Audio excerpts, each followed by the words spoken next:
My goodness, the news about your Denver Broncos just keeps getting better, and while the rest of the world is walking around in a tired stupor because they're affected by the time change, each and every time that we read more about these Broncos, it's like chugging 8 Red Bulls. So hyped. We got news about just how great of a signing Dre Greenlaw is, what he would have fetched had he not had that Achilles tear. We get Hufanga updates. We get news about Evan Ingram and where that all lands. We got a ton to break down in this video.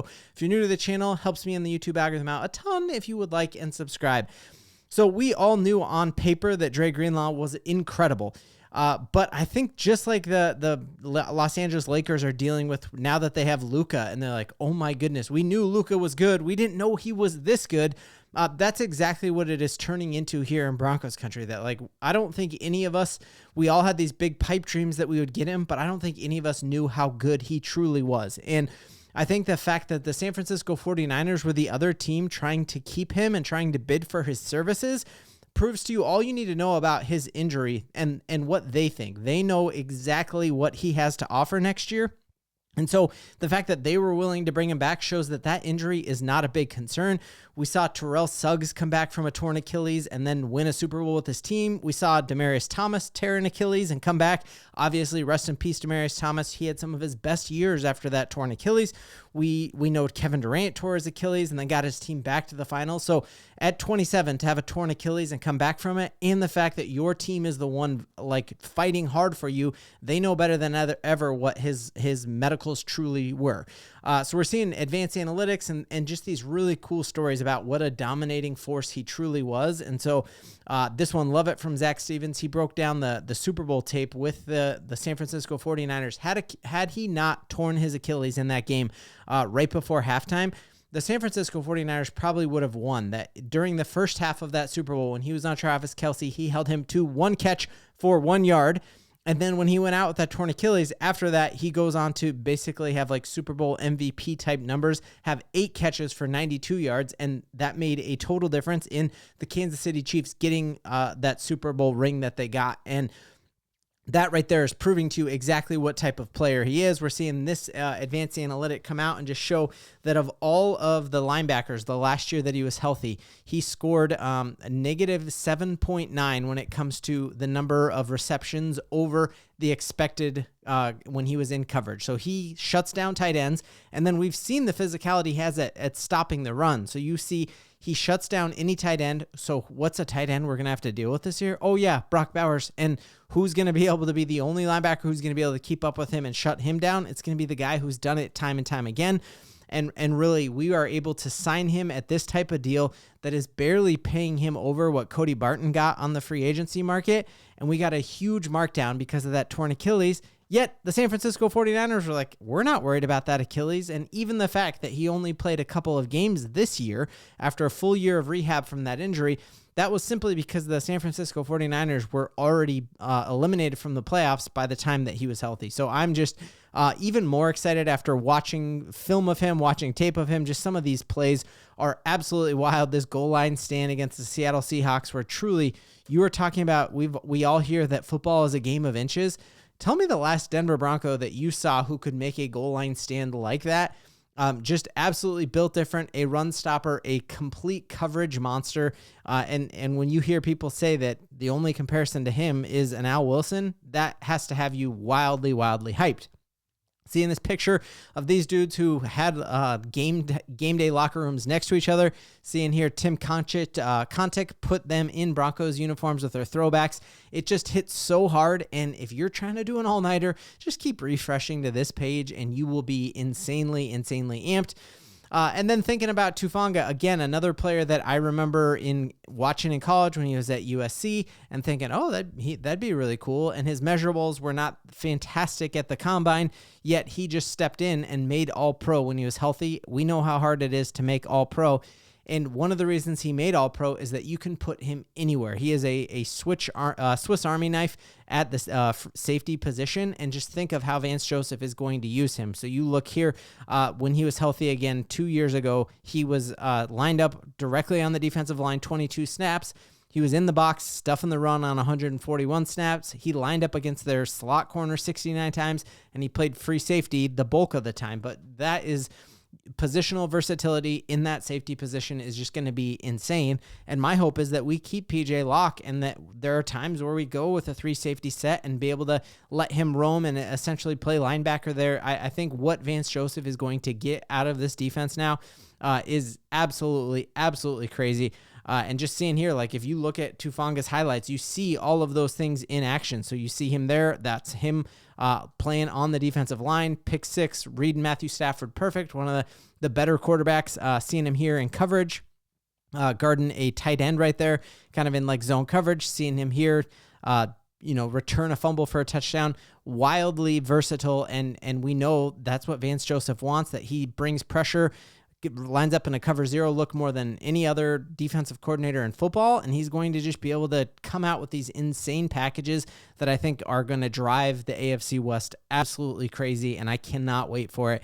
It makes me really excited. So there are a lot of folks out there talking about the fact that we have the best defense in football, and I think that is a cold, hard fact now. We led the league last year when it comes to quarterback hits.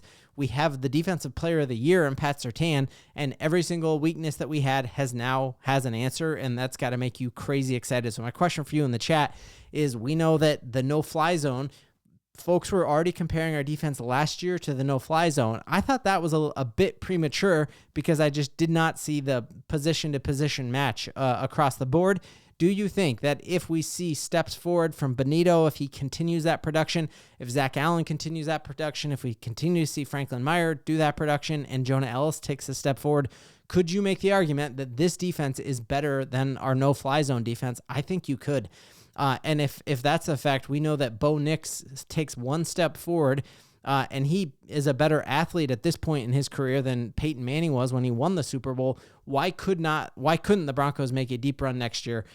So that's just crazy. It is also amazing to see unanimous support that we're not wearing orange and blue glasses here when we say the Broncos won free agency, that you see Coach Mike Sanford, who's a radio personality and now the head coach of Valor Football, but amazing content creator, basically say, hey, no NFL team improved their roster better than the Denver Broncos did yesterday. And if you don't believe me, ask any 49er fan in your life how the 49ers looked without Hufanga and Greenlaw, and you don't have to ask them. All you have to do is go on 49er Twitter now and see they feel like the sky is falling. You saw Emmanuel Acho come out and be like, what are we doing letting Greenlaw and Hufanga go so that we keep Ayuk and Brock Purdy? What are we doing here?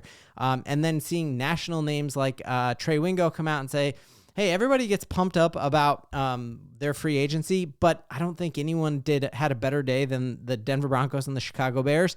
And the commonality there is that you took both of those teams, focused on what is our weakness and how do we upgrade at that weakness, and nothing could be better than that. Already going into next year, the fact that we aren't lining up Stranad and a guy that we grab like Quan Alexander off of undrafted free agency, that we already were getting Alex Singleton back, who's a tackling machine, and now you see him on Instagram post that he's already running at full speed. We're months away from training camp opening up, and so already we were upgrading Major League at that inside linebacker position, and then we went out and got a guy who, if he was healthy, probably should be getting $20 million a year. It's just a plethora of riches, and again, you take this team last year that Micah Parsons said was the best defense in football and took its only weaknesses and stepped them up incredibly. You got to be very, very excited. On the other side of the coin, you just see unanimous hating on the moves the Kansas City Chiefs did in free agency. And it's nothing that they did wrong. It's just the result of bad cap management. And that's what happens when all of your cap money is going to Patrick Mahomes, Chris Jones, and Travis Kelce. You got to make cuts and you lose out on key pieces. And so you see already that the Chiefs secondary had struggled after some moves they had to do last year with McDuffie, and now they also lost Justin Reed, who went to the Saints on a 3-year deal. So you're missing out on your safety. So their defense is better. Bo Nix has got to love that. And then just seeing here on this is NFL.com did their biggest losers and biggest winners of NFL free agency, and their second biggest loser to Jerry Jones, because Jerry Jones has all this money and he doesn't put it into his team. The second biggest loser is the fact that the Chiefs are in big trouble, that they gave a $15 million per year deal for a backup lineman from the San Francisco 49ers, who wasn't a starting lineman, and you saw massive jumps back when he was in the game. And so this is just fantastic news that not only did we improve in all of our weaknesses, but our biggest rival took massive step back, and no one even denies that.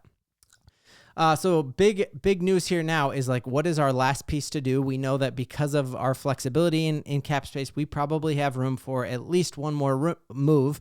Folks are talking about Cooper Kupp and waiting for him to be cut. Would the Broncos make a deal for Cooper Kupp once he's on the free agent market? We had also heard rumblings that the Broncos might be trying to get a former Sean Payton tight end, and he re-signed. Juwan Jennings re-signed with the Saints, so he is off the table. So truly, if the Broncos are going to make a move at a tight end who is on the free agent market right now, it really is just Evan Ingram at this point. And the latest news has been confirmed that Evan Ingram is visiting the Chargers today. That was a rumor yesterday, and people had said it, but it hadn't actually been reported. And now Tom Pelissero reported that today Evan Ingram is visiting the Chargers. I think had the Broncos wanted to make the move, it already would have been done. That maybe a red flag came up with a shoulder injury. Maybe there's a trade out there brewing for a Kittle or a salary dump for another starting tight end in the league. Or maybe the Broncos feel like somehow Colston Loveland is going to drop to them, or that they're going to be able to grab Tyler Warren in the draft. But we've just trusted Sean Payton to get this far, and it has worked out beautifully for us. And so we're just going to keep trusting him. Let me know in the comments, how are you feeling?